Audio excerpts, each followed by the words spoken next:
Hello and welcome to the Coaching Crowd podcast with me, Zoe Hawkins, and my friend and co-host Joe Wheatley. Hi, everybody.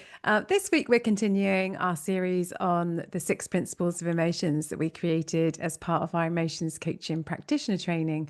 And so this week, we are on principle 5, and the focus of that is that emotions are interlinked.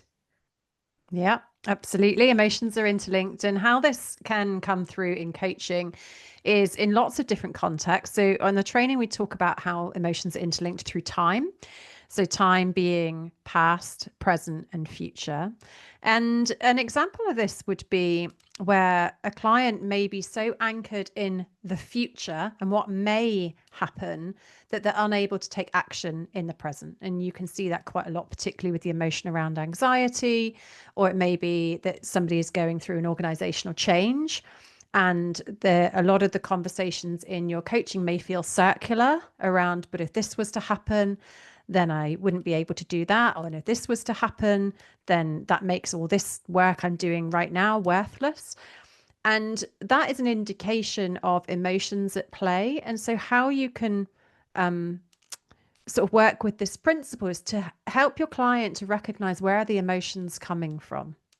And if they can recognize their emotions, perhaps from the past or from the future, you can help them to anchor themselves in the present and bring them back to a grounded and centered place to be able to make decisions based in what they know and based in the here and now. The past is an interesting one because sometimes emotions come up in the present that are actually shadows of the past.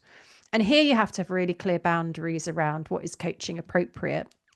But in this emotions coaching practitioner training, we do talk about how you handle those almost emotional anchors to the past here in the present day without needing to delve into the past to be able to help your client move forward and make progress with the goal that they're being coached on. So it's a really interesting principle, this one. It's obviously connected to the previous principles we've shared before. So that's time. There are other sort of elements of interlinkedness as well. Yeah, and I think, the main thing here is that we're not rescuing, we're not fixing, but we're helping our clients to understand how much of the emotion that they're feeling is actually related to the here and now, and how much of it maybe is kind of linked or hooked in the past or also out into the future. So for example, if somebody's thinking about a goal that they have that feels big or, metaphorically almost bigger than them, they may describe feeling anxious now about this thing that hasn't yet happened. And actually, if they're able to unhook from that future event and just think about how they're feeling, it might create a gap or a space where they're also able to identify they're also feeling excited about it, or they're feeling resourced for it, or they're feeling inspired about it. And so it's about really helping them to make contact with the full emotional story or experience that they're having, and then look at how they can use that to assist them to achieve that. And you can then link that into their strengths. So what do they know about their strengths that can help them to lean into the emotions that are going to particularly help them with that, or move through that inevitable emotional sequence that they feel before those kind of achievements. Yeah, I have an example of this that might bring it to life. I remember years ago now, my husband and I were sort of tussling with the decision on whether to explore a diagnosis of neurodivergence for one of our children. And I was attaching how I might feel about the outcome based on the future. So it wasn't really even about the decision here and now. It was more about what the outcome may or may not lead to us feeling and thinking and obviously taking action. And I remember having a conversation with a coach and introduced this concept around, well, when you detach from the outcome, how do you feel? And that brought me back to the here and now. And when I was able to detach from my emotions from the future, like these emotions that I wasn't even yet experiencing, I was able to be anchored in the here and now, and the emotions I was experiencing in the here and now, which enabled me to make a confident and clear decision about how to move forward. And of course, when the future came and there was an outcome, I am fully resourced to be able to handle what emerges at the time, but we distort the future and we distort the past. And so it was the distortion of what may or may not happen, or what I may or may not feel, that was preventing me from taking any action moving forward. And so I think it's a really interesting principle to help your clients to come back to themselves, back into their body, back into their values around what is and isn't important. And as you said, Joe, connect to the here and now and the emotions that are present right now in this moment, because that's really all you've got to work with. Because tomorrow is not promised, and it's certainly not ever going to be exactly how you imagine it to be. So you can only really work with what is real and what is present. And that beautiful thing in a coaching relationship where it kind of brings you back to the fact that, if you're the coachee, it's you and your coach. If it's the coach, it's you and your coachee. It's like the only thing that is true right now is what is happening right here, right now in this space. And if you've got that trusted relationship, actually, that can be a really resourcing space, that you can almost kind of just absorb the love and the acceptance and all of that to help fuel, that those next steps, and that's what people are coming for. I think another essential piece of this, emotions are interlinked, is recognizing the connection between people's thoughts and feelings and behaviors as well. But if we just take thoughts and feelings to start with, we know that people can get very confused sometimes, or even not confused, but just not even realize that we confuse the two. So sometimes when people are asked a question, how do you feel about that? They'll answer with, I think. And sometimes when people are asked what they think about it, they will ask how they feel. So we often have kind of like a default, really, in terms of the way that we communicate and what's most prevalent for us. Of course, that can change over time, and based on different things going on in your life. But taking time as both as a coach and also encouraging our coachees and listening out for the nuances around the language to see if there is a confusion, like an overlap between those two, and how relevant is that to what the client is trying to achieve. So if it is relevant to that and is part of the obstacle that's getting in the way, or as you said earlier, so that that unhooking and really exploring that could help them to accelerate their progress towards their goal, then that would be in honor of the contract. If you ask the client, do you want to, I've noticed this, does that resonate with you? Does it feel like it'd be something useful for us to work on together? Yeah. So what would that look like in coaching? So let's imagine you're working with somebody on the senior team, and a new CEO has come into the business, and they are reflecting on their progress and how they're integrating with the new team. And does the CEO look at them favorably? And this is going to influence their future career path. And you might ask, so how do you feel now that the new CEO is in place? And I think it's quite common that somebody might answer, well, I think it's actually really important that blah, blah, blah, blah, blah. Okay, I hear that you think it's important. How do you feel? Well, I think that the team have accepted, and you will probably get 2, 3, 4, 5 different iterations of thoughts before you might want to step in and say, I've heard all the thoughts. I'm asking you how you feel. Like, how do you really feel about this situation? And for some clients, that might take them a moment, and they might come back and say, I don't know. Or they might come back and say, now that you mention it, I feel unsettled. But it's really interesting hearing and working with the client on that, because the client, not just you as the coach, have got missing information, but more importantly, the client's got missing information. So as they try and make progress with being part of an effective team and, developing the relationship with the CEO, if they don't know how they feel about that relationship, how are they going to take complete action to be able to progress forward in the way that they want to progress? So they may be assuming they feel absolutely fine, and maybe they do, which is great. But if they make contact with the fact that they're feeling jealous, unsettled, untrusted, disrespected, those are important emotions to be able to make contact with, to take the action that you want to take in the context that's been introduced. Yeah. And then we've got this this concept of parts. So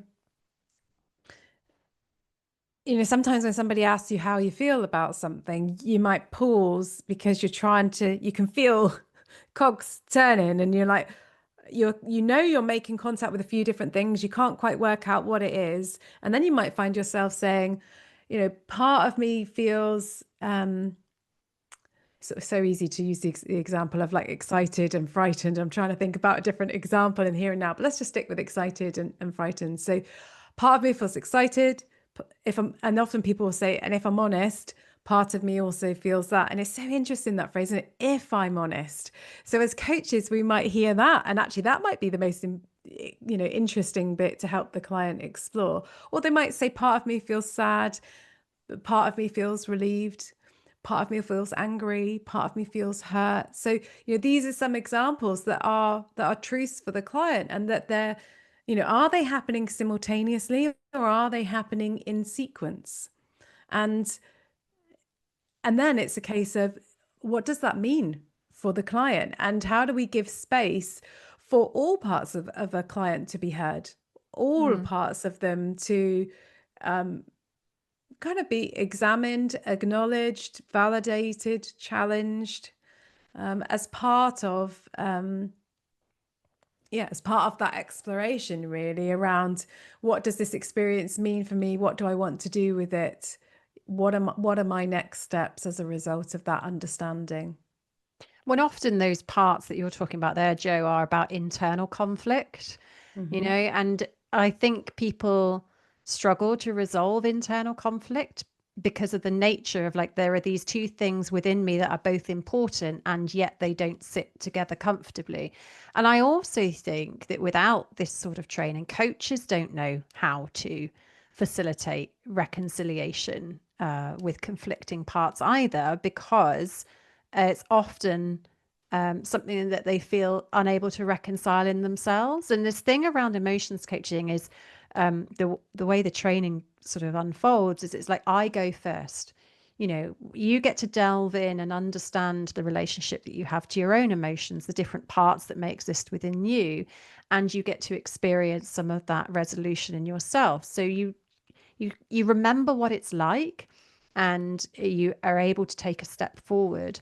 So we talked about emotions being interlinked in time, by thoughts, interlinked with each other. They're also interlinked with the world around you and the people that you interact with. And if we just think about the world today, we've got war, we've got famine, we've got the influx of AI and what that may or may not do to the future. Like, there are very big topics: global warming, climate change. And for many people, there are conflicting, complex emotions that surround these world topics. And so there's an interlink and a connection with the events of the world around us, but not just the events, but the emotions within the events around us, and how my emotions may be interlinked with the emotions that are being experienced by others at a systemic level. And that is, again, interesting information and data that your client may be unaware of. And as we said on a previous podcast, when you're unaware of it, it's very hard to be able to move through it and take any action against your goals that you're ultimately there for in coaching. We did an orientation call for our latest cohort on our Emotions Coaching Practitioner Training yesterday, and part of the cohort are there because other people have recommended it to them and said it's made a huge difference for their clients, and they feel quite comfortable and drawn to this work, and curious and wanting to learn more. And part of the cohort are there because they say, I know this is an area that is not a strength for me. I know that emotions are an area that I tend to veer away from, not only with my clients but for myself. And so I'm here for me as well as my clients, and that makes for a really great experience. And that emotional honesty in an orientation call, when the cohort are coming together for the first time, already is a way of people telling each other, like, I'm here to make the most of this. Like, I'm going to be fully present. I'm going to bring as best I can all parts of myself into this program. And simultaneously this week, I also got a testimonial from somebody that's completed the program. So we've got people starting and people getting their certificates. And they said, this course is life-changing, not just as a coach, but in my wider world too. It's helped me to understand emotions, not just client emotions, but my own and those of my family, friends, and colleagues. The tools are so effective, and the strength of impact on clients took me by surprise. The course was accessible and easy to understand, and the live sessions and integration sessions helped to consolidate the learning and provided peer support too. Zoe and Joe are excellent trainers and facilitators, and you could see how passionate they are about this program. I definitely recommend this course to existing qualified coaches. Just how essential the learning from this course is to me as an ADHD coach, it's hard to put into words. I have so many takeaways. And so I think that kind of brings everything that we've been talking about together. So that sense of community, and to be able to have your emotional experiences validated, with and by other people, having the support of semi-structured activities that you can take away and use with clients and adapt with clients and, develop with clients, I think really helps to build confidence and capability. Yeah, and I guess what that summarizes is the role of a coach is to sit with your client in the present, helping them to make sense for themselves. And coaching is life changing, isn't it? Yes, we hear that a lot, that our ILM training, the foundational coach training is life changing. This is another level on from there, again changing different aspects of your life. But really, as coaches, when you're sat with your client, you are changing people's lives. That may be small subtle changes that have a ripple effect, or it may be big decisions that you're facilitating for your clients. And I think having this understanding and appreciation for the role that emotions play helps not only to elevate you as the coach, but elevates your clients and what they're able to achieve in their lives too. So if you're interested in finding out more about the Emotions Coaching Practitioner Training, you can head over to our website at igcompany.com/emotions coaching.